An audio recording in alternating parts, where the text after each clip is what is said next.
We are live and in living color with your boy Dwele, live on the Soul FM, urbansouls.com. What's up, family?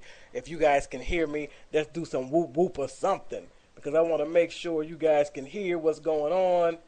You guys, if you can't hear on the Soul FM, go to Spreaker or go to urbansouls.com so that you can hear the chat. We having some technical difficulties, and you know how we do as a family. We keep it going regardless. So if you cannot hear me, or if you can hear me, so let me know what's going on. Let me know what's up. Because we're going to continue on with this interview. We don't want to take up too much of his time. He got things to do. All right, so before the power went out, we were talking about you and your brother. And how your brother, you said your brother was 6 years younger than you. Right. How does he, at that age, when you first started in the entertaining and the music, how did he feel about you being such an icon right now?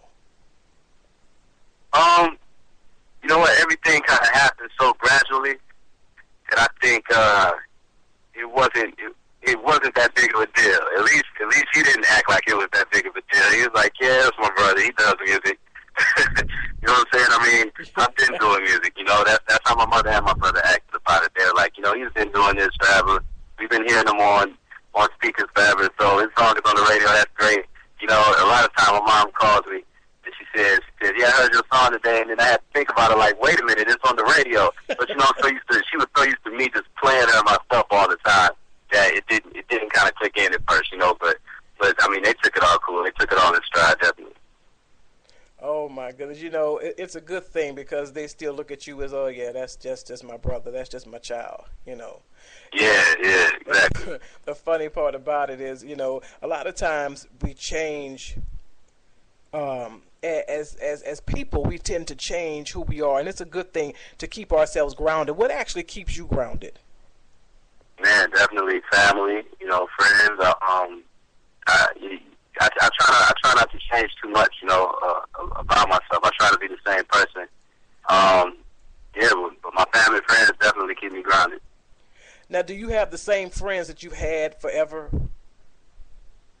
Some, and then some I don't have anymore. So the you know, it's right.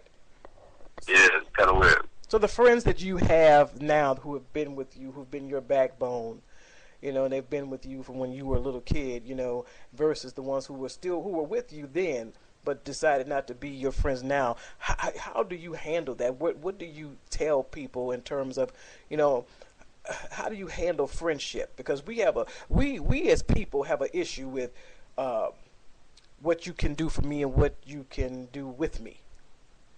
Yeah. I don't know, man. It's rough. I mean, it doesn't just happen, you know, to musicians or people in the industry. You know, it happens to everybody every day. You know, I mean, it all depends on the situation, you know, that you're going through with the person. You know, but I mean, in my situation, I tried to make it work. You know, I tried as much as I could to make it work until it got to a point where it was like, okay, I see that this is not going to get any better. Nothing good is coming out of this relationship, so, you know, we gotta move on. You know what I'm saying? And that was really the situation.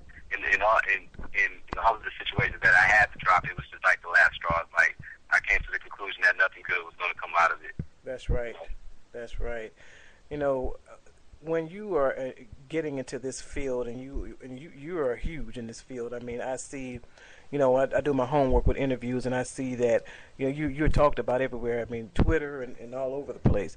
You know, and how do you differ real friends, people that you meet throughout your life, as being, you know, real friends, or people that you just kind of know they're just hanging around me for what I have or who I am? It's kind of difficult. It's very difficult. There's no kind of about it. It's very difficult. I think I just find myself more so just taking things as is, and if it develops into a friendship, if I start to feel more comfortable around the person, or, you know, if something stands out about the person, then I'll build on it from there. But I always go into every new friendship as, as it kind of is what it is, you know, and I just go for the ride, you know, and see what comes of it. You know, I think, and you really have to in this day and age, simply because, you know, you kind of know who's there, who has your back, and who doesn't. You know, and I think it's a good thing for we as people to know those kind of things. You know, because it's hard to live your life and to be able to actually tell the difference. You know, I've run in some serious crowds that, you know, people still haven't learned the difference between someone who's your friend and someone who's actually using you. You know, and when do you speak to children and teenagers and things of that nature? Have you ever, you know, delved into that before? Yeah, definitely. You know, my mother and my brother are both teachers. Well, my mother just retired, but you know, every year I would go out to her school. I would talk to, you know, her class and a couple other classes about music. I would relate it with their studies. I bring in pieces of equipment, you know, let them kind of touch it and feel their way around the equipment. We make songs, you know. I like doing things like that, you know, with the kids, because I know for me what it did for me when somebody came in with the instrument and actually, you know, showcased instruments, and it got me interested into music. And today I know that there are a lot of children, a lot of kids that are into music, but they don't know what really goes on behind the scenes. That's right. Or what it takes to actually, you know, be into it. So I always go into the schools, and I try to talk a little bit about the behind the scenes and let them actually fill it out. Right. You know, I think that it's a big thing for people like you and other entertainers, you know, who I feel, you know, it may just be my opinion or the opinion of your fans, that you have something that a lot of entertainers need to implement. You know, there are a lot of times where, you know, you get tired of hearing, you know, the H word and the B word and the MF and the elemental PQ.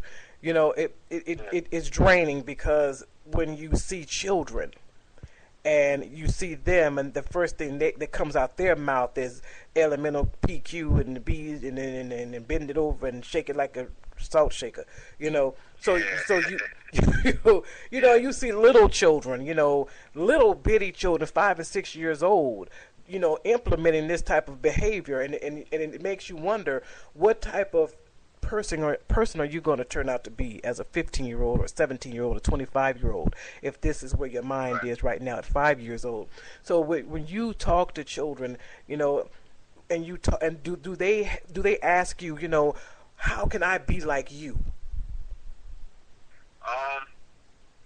Yeah, that question comes up. I try to cover that, you know, when I talk to them, like as far as what it takes. I like when I do when I talk to the kids and the parents are around too, because it lands a lot on the parents as well. You know, you really have to be supportive of your child, and you have to, and it starts with you. It starts with the parents. It starts with the teachers. You know, who the kids are spending their most time around. Absolutely. You know, and so definitely, you know, there's more than the child. You know.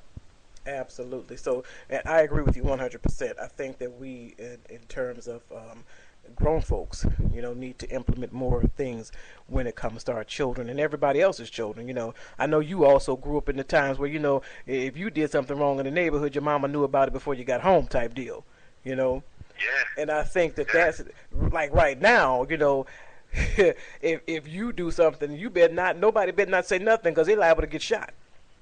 You know. Exactly. How do you feel with? It's a whole nother world now. Oh, it is. It's a whole other way of life now, man. What is your opinion? How do you feel about the continued violence in our world?